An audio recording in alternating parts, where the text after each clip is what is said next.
Watertown's legal opinion that led council to go into a closed-door meeting 2 weeks ago without calling for an executive session came after the event already happened. Councilmember Lisa Ruggiero feels that's an important fact for the public to know.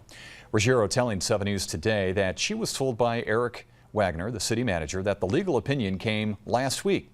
The action in question is from 2 weeks ago, when Mayor Sarah Pierce called the council meeting to order only to ask lawmakers into her office, where 7 state police troopers and investigators were standing by to collect data from cell phones.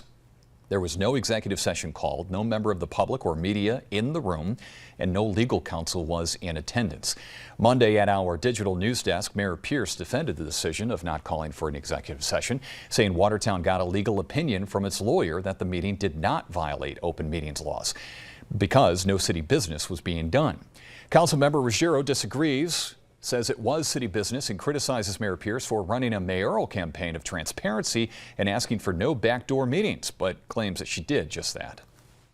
I believe that she did this on purpose so that she can say, well, it was not an executive session, so therefore we can talk about it. Yet the investigator there had said he wanted us to keep it confidential. She comes out, says what's going on, presents a resolution about it, and then like an hour later she puts out a press release about it. Ruggiero says that she consulted with an attorney who says legal counsel should have been present at the meeting in the mayor's office.